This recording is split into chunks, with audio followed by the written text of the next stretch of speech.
Students exercise 8.2 करेंगे। ठीक है, पिछली वीडियो में मैंने टेबल कैसे बनती है वो बता दिया था। टेबल बनाना, उसी टेबल की हेल्प से अब हम यहाँ पे क्वेश्चन सोल्व कर रहे हैं। जैसे फर्स्ट क्वेश्चन है आपके पास यहाँ पे sine 60 degree into cos 30 degree plus sine 30 into cos 60 degree. ठीक है, तो टेबल से वैल्यू हम जब यहाँ पे रखेंगे, टेबल आपके पास उसमें से देख के वैल्यू रख सकते हो, लर्न भी नहीं किया था तो यहाँ पे देखो साइन 60 की वैल्यू है आपके पास टेबल में √3/2 इंटू कॉस 30 की वैल्यू देखोगे तो वो भी √3/2 प्लस साइन 30 की वैल्यू 1/2 इंटू कॉस 60 की वैल्यू अगेन 1/2। तो सोल्व करो √3 into √3 3, 2 into 2 4 plus 1 into 1 1 plus अब और अपॉन में 2 इंटू 2 4, 3/4 प्लस 1/4 ऐड करोगे 4/4 दैट इज इक्वल टू 1। इस तरह से करना है, ये फर्स्ट पार्ट था। ठीक है, ऐसे इसका देखो सेकंड पार्ट में आप ऐसे ही करोगे, थर्ड भी ऐसे ही करोगे, सारे ऐसे ही करने हैं उसको। मैं सेकंड पार्ट कर रहा हूँ इसी क्वेश्चन में, सॉरी थर्ड पार्ट करेंगे, सेकंड पार्ट कर रहे हैं। ये क्या है, कॉस 45 डिग्री अपॉन में सेक 30 डिग्री प्लस कॉसेक 30 डिग्री। ठीक है, वैल्यू रखेंगे टेबल से। आपको पता है कॉस 45 की वैल्यू 1/√2, साइन और कॉस 45 की सेम होती है। सेक 30 और पता है कॉस 30 की वैल्यू हमने यहाँ पे यूज की थी, कॉस 30 की वैल्यू, कॉस 30 की वैल्यू √3/2। सेक उसका रेसिप्रोकल हो जाएगा तो ये हो जाएगा 2/√3 प्लस कॉसेक 30 चाहिए तो साइन 30 की 1/2, इसका रेसिप्रोकल लोगे तो 2/1 वैल्यू रख गई। बस अब आपको सोल्व करना है, तो सोल्व कैसे करेंगे, 1/2√2 numerator as it is, denominator का एलसीएम ले लो। तो इसका एलसीएम लोगे आपके पास ये आ जाएगा 2 प्लस 2√3 अपॉन में √3। ठीक है, इसको मैं सोल्व करूं, इस डिवाइड मतलब ये आपका न्यूमरेटर, ये आपका डिनोमिनेटर, इसको इससे डिवाइड करोगे तो क्या हो जाएगा, ऊपर रह जाएगा आपके पास 1 और नीचे ये क्या आप यहाँ आपके पास ये देखो √2 ये वाला इंटू सॉरी ये वाला √3 ऊपर गए जाएगा, ये मैंने नहीं लिया। ठीक है, तो ये वाला √2 नीचे और नीचे ये वाली वैल्यू 2 प्लस 2√3।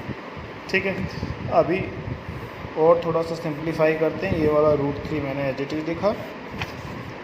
ठीक है, यहाँ पे देखो 2 यहाँ भी है, यहाँ भी है, 2 कॉमन ले लूँ तो 2 कॉमन लिया मैंने।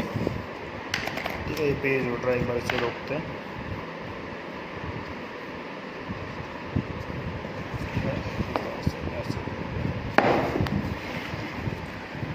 तो हमने यहाँ से 2 कॉमन ले लिया और √2 जो बाहर है उसे बाहर ही रहने दिया, तो अंदर ये क्या रह जाएगा, 2 कॉमन लेने के बाद 1 प्लस √3। ठीक है, क्वेश्चन सोल्व हो गया। पर रैशनलाइज कर लेते हैं, अंडर रूट की वैल्यू नीचे से हटाने के लिए। तो √2 को रैशनलाइज किया, √2 से ऊपर मल्टीप्लाई, √2 से नीचे मल्टीप्लाई।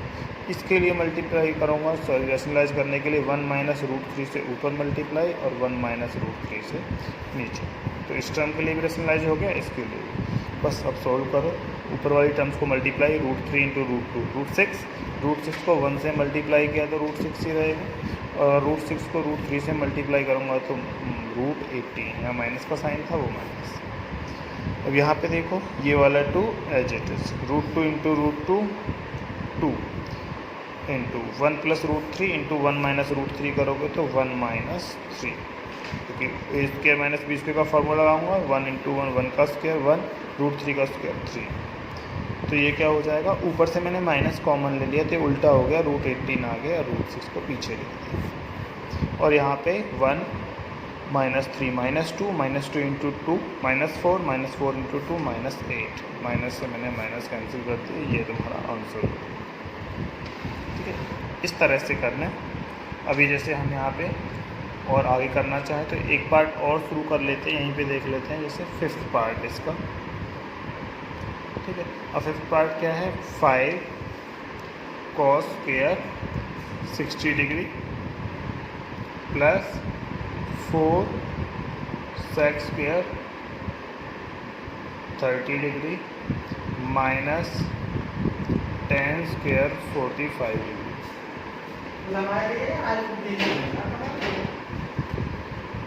यहाँ पे sine square 30 plus cos square 30 degree.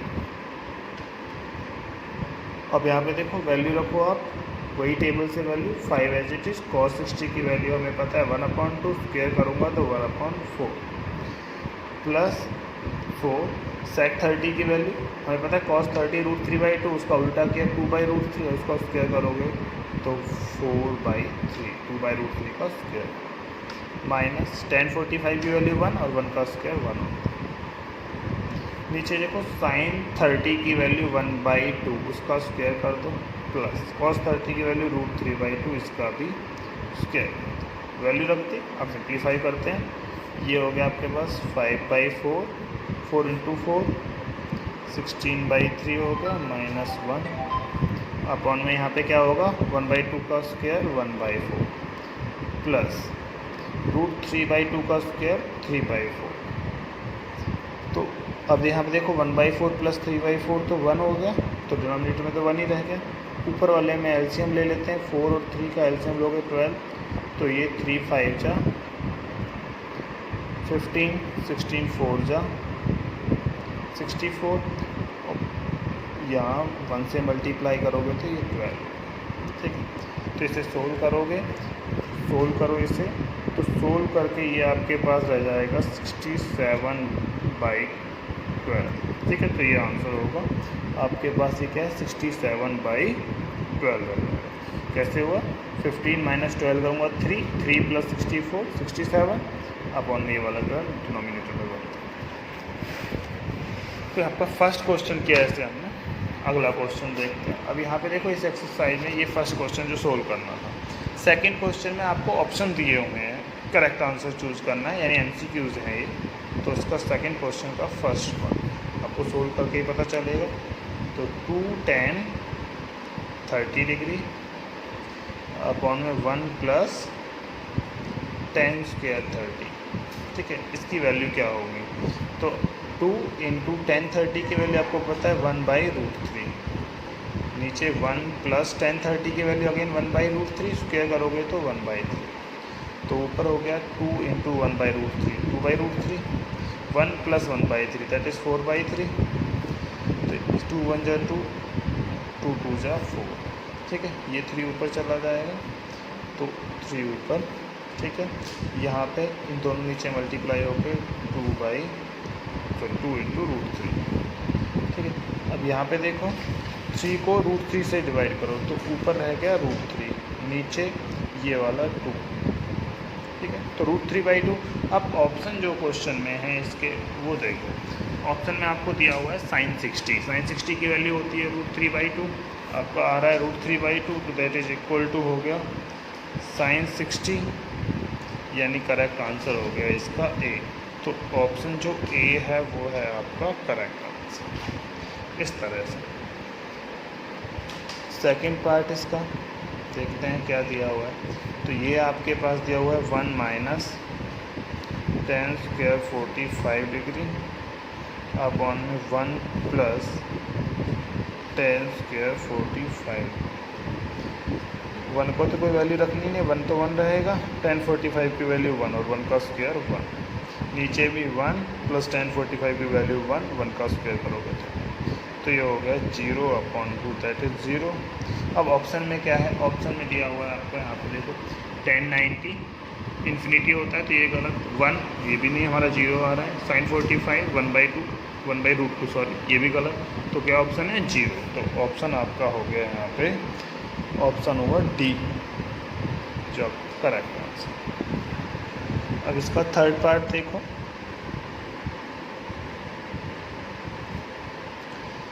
Third part में देखो, थर्ड पार्ट में ये क्वेश्चन जो यहाँ पे दिया हुआ है वो आपके पास है साइन 2a नज़र आएगा बुक में, पर एक्चुअली 2a नहीं है, ये साइन स्क्वायर a है जो करेक्ट क्वेश्चन है। Sine square a is equal to 2 sin a।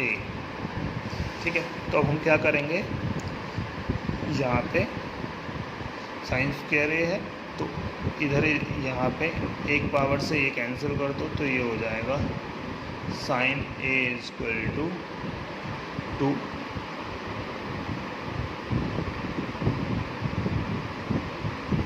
ठीक है, ऐसे नहीं करेंगे, ऐसे हमारा ऑप्शन सही नहीं आएगा, तो हम क्या करेंगे, कैंसिल ना करके दोबारा लिखता हूँ मैं क्वेश्चन को। Sine square A is equal to 2 sine A, तो एक तरफ ले जाओ दोनों टर्म्स को, तो ये sine square a minus 2 sine a is equal to 0 है।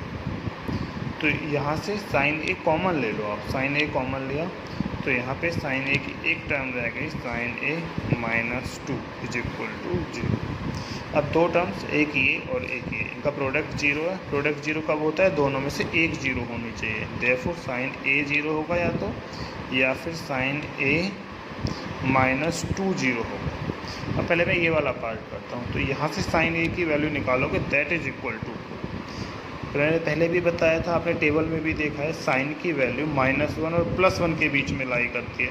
इसका मतलब ये पॉसिबल नहीं है, तो ये वाली टर्म छोड़ देता हूँ। तो यहाँ से क्या है, साइन ए की वैल्यू 0, पर आपको पता है साइन ए की वैल्यू 0 कहाँ पे होती है, साइन 0 डिग्री पे, तो 0 को साइन 0 लिख दिया, साइन से साइन कैंसिल कर दोगे तो ए इक्वल टू 0। तो आपका आंसर होना चाहिए जहाँ एंगल 0 दिया हुआ है। अब इसका जो ए पार्ट है उसमें 0 है, तो जो ए है वो सही आंसर है।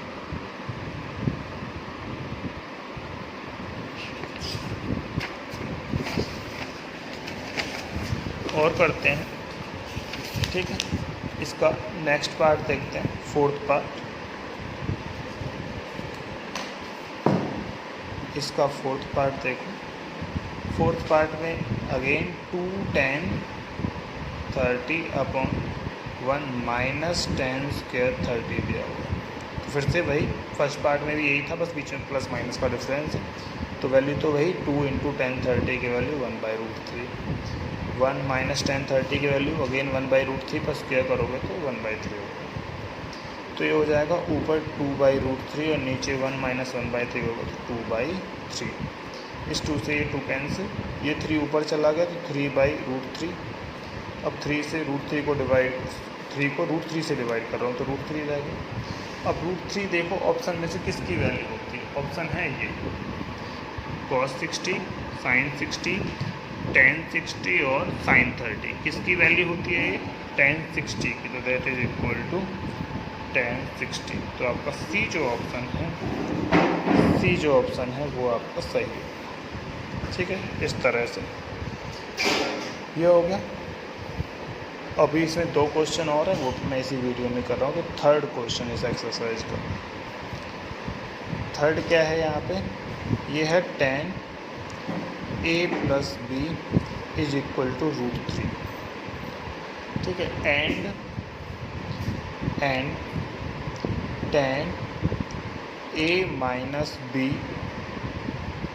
Is equal to 1/√3। आपको ए एंड बी फाइंड करना है, यहाँ पे ए और बी दोनों एक्यूट एंगल है। तो हम क्या लिखेंगे, यहाँ पे देखो tan a + b as it is √3 के इक्वल है। tan की वैल्यू √3 कहाँ पे होती है, 60 डिग्री पे, तो दैट इज इक्वल टू लिख दिया मैंने, √3 की जगह लिख दिया 60 पे। हमें पता है tan 60 की वैल्यू होती है √3, तो √3 की प्लेस पे लिख दिया tan 60। सेम नीचे में करना है हमें, तो ये हो गया tan a माइनस b, मुझे पता है 1/√3 tan की वैल्यू होती है 30 पे, तो 1/√3 की जगह लिख दिया tan 30। ठीक है, अब यहाँ पे देखो, अगर यहाँ tan से tan कैंसिल भी कर दूँ तो ये रह जाएगा a + b is equal to 60 degree. ऐसे ही नीचे यहाँ से कैंसिल होके ये रह गया a minus b is equal to 30 degree. Solve करो दोनों लीनियर इक्वेशंस को, b कैंसिल, तो a + a 2a is equal to 60 + 30 90, then a is equal to रह गया 45 डिग्री। a की वैल्यू आ गई, a की जो वैल्यू है इन दोनों में से एक इक्वेशन में रखोगे तो b यहाँ पे आ जाएगा आपके पास 15 डिग्री। ये हो गया आंसर। ठीक है, अब लास्ट क्वेश्चन देखते हैं। लास्ट में ट्रू फॉल्स बताना है। ट्रू फॉल्स में यहाँ पे देखो, ये देखो state whether the followings are true and false. जैसे sine A plus B is equal to sine A plus sine B दिया हुआ, क्या ये ट्रू है या ये फॉल्स है, ये चेक करके जस्टिफाई करना है आपको। तो जस्टिफाई करने के लिए मैंने क्या कर दिया, ए को मान लिया, suppose a is equal to 30 degree and b is equal to 60 degree, ये लेट किया है और ये वैल्यू यहाँ पे रखो, तो ये क्या हो जाएगा, sine 30 plus 60 that is equal to sine 90 और साइन 90 की वैल्यू 1। सेम मैंने यहाँ पे रखा राइट हैंड साइड में sine a that is sine 30 की वैल्यू 1/2 प्लस साइन बी की वैल्यू रखो, तो साइन बी यहाँ पे हो जाएगा साइन 60 की वैल्यू √3/2। ऐड करो दोनों को, ऐड करोगे तो यहाँ पे क्या होगा, आपको ऐड करना है 1/2 plus √3/2 that is equal to 1 plus √3/2, but that is not equal to, इस लेफ्ट हैंड साइड और राइट हैंड साइड इक्वल नहीं है, तो ये हो गया। अब तनु तुम बताओ false. Cash flow from operating activities निकालने के लिए ये हो गया। ऐसे यहाँ पे देखो साइन थीटा इंक्रीजेस, आपको टेबल में देखना है, जो टेबल में आप देखते हो तो साइन 0 होती है 0 एंड साइन जब आगे 90 किया, थीटा को 0 से बढ़ा के 90 किया है मैंने, तो वैल्यू हो गई 1, यानी वैल्यू इंक्रीज हुई 0 to 1, तो थीटा इंक्रीज होने पे साइन की वैल्यू इंक्रीज हो रही है, दैट इज़ ट्रू। अगला part, cos theta increases with theta as theta increases. अब कॉस में देखो, कॉस में हमारे पास उल्टा होता है, कॉस में अगर 0 पे देखोगे 1 होता है, लेकिन कॉस में थीटा बढ़ा के मैंने अगर थीटा को इंक्रीज करके 90 किया तो वैल्यू डिक्रीज हुई है क्योंकि 0 हो जाती है, और इसमें इंक्रीज दिख रहा है, तो ये फॉल्स हुआ। नेक्स्ट यहाँ पे देखो, साइन थीटा और कॉस थीटा क्या हमेशा इक्वल होते हैं, sine theta is always equal to cos theta लिखा हुआ है, पर ये होता नहीं है क्योंकि हमें पता है साइन 45 इक्वल टू कॉस 45 होता है। बाकी सब पे अगर साइन 60 कहूँगा मैं तो √3/2 होता है, लेकिन कॉस 60 डिग्री 1/2 होता है, तो इक्वल नहीं है, तो इसलिए ये भी फॉल्स हुआ। Last cot is not defined for A is equal to 0, cot की value A is equal to 0 पे इनफिनिटी होती है, दैट इज नॉट डिफाइंड। ये आपने टेबल में देखा है, तो ये आपके पास ट्रू है। तो ये एक्सरसाइज ख़त्म हो गई है 8.2।